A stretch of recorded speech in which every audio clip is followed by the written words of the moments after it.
Terima kasih saudara, senang sekali saya Dosi Alfian kembali menjumpai Anda dalam program Serambi Topik. Seperti yang Anda baca harian Serambi Indonesia, begitu banyak menghadirkan informasi-informasi termasuk juga informasi politik pasca pleno KIP yang dilaksanakan Sabtu kemarin. Dan tentunya juga ini menjadi informasi hangat di samping juga ada berbagai informasi lain termasuk banjir yang terjadi di Tangsel dan Three Fun Morning yang dilaksanakan, Fun Bike, Fun Walk, dan Fun Run yang dilaksanakan Harian Serambi Indonesia dalam rangka ulang tahunnya. Dan dihadiri oleh begitu banyak masyarakat juga, Alhamdulillah. Kita akan berbincang-bincang bersama Redaktur Pelaksana Harian Serambi Indonesia, Bung Yarmin Dinamika. Assalamualaikum, Bung Yarmin. Waalaikumsalam.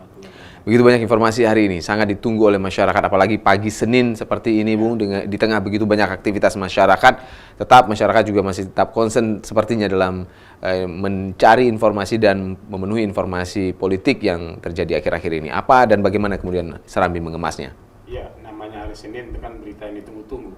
Ya, sebagaimana kita tahu pada edisi minggu kemarin dimuat berita berdasarkan hasil sidang pleno KIP untuk membahas atau menghitung rekapitulasi perolehan suara Pilgub atau pemilihan gubernur di Aceh yang dilaksanakan di gedung DPR Aceh.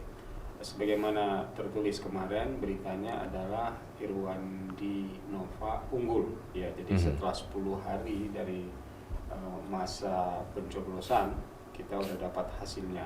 Dan hasilnya itu yang kemudian ditulis di Serambi kemarin. Nah, sedangkan yang hari ini adalah tindak lanjut dari berita headline kemarin, bahwa kita mintai pendapat calon-calon gubernur yang ikut bersaing bersama Pak Irwandi dan Nova untuk mengomentari hasil tersebut gitu.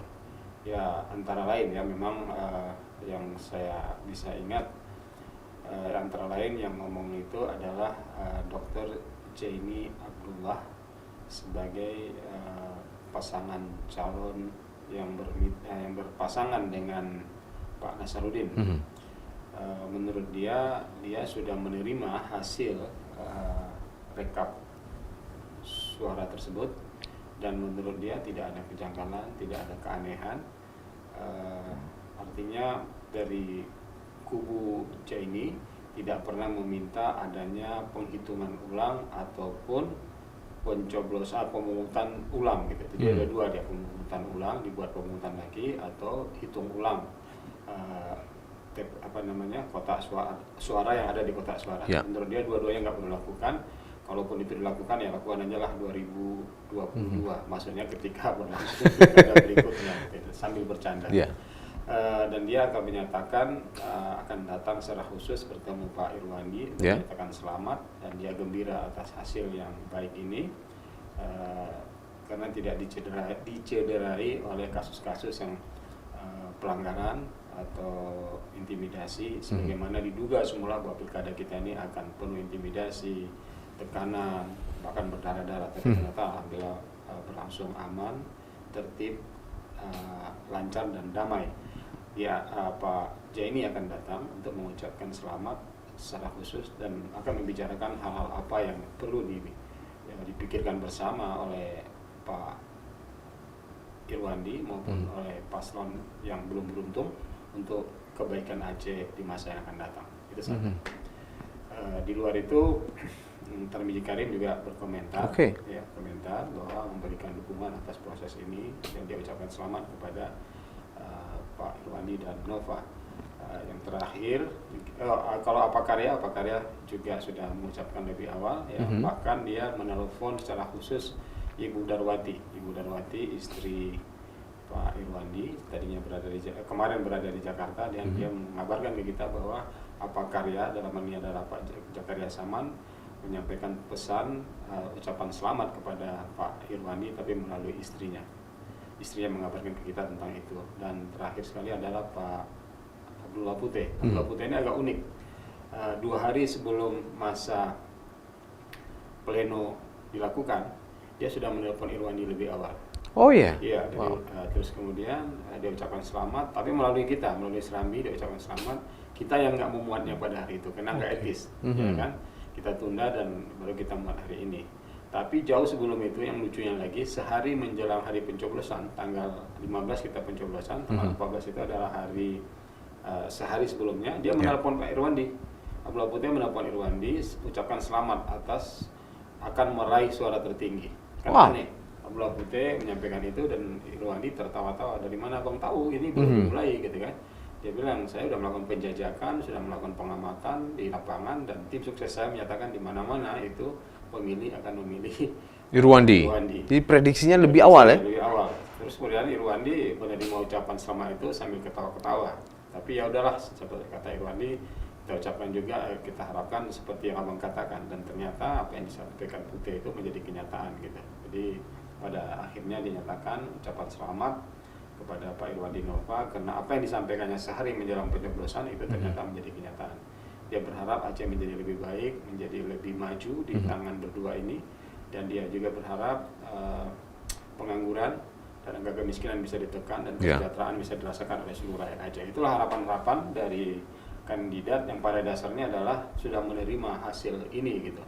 Bahwa kemudian ada tim pemenangan dari pasangan calon nomor 5, Pak Mujakir Manaf bersama Teh Khalid, timnya menyatakan tidak menerima atau menolak hasil ini dan kemudian akan menyampaikan gugatan ke Panwasli, bahkan jika perlu sampai ke Mahkamah Konstitusi, yaitu persoalan lain. Bagi kita itu adalah hak yang memang diatur, itu merupakan hak bagi kontestan gitu, ya kan?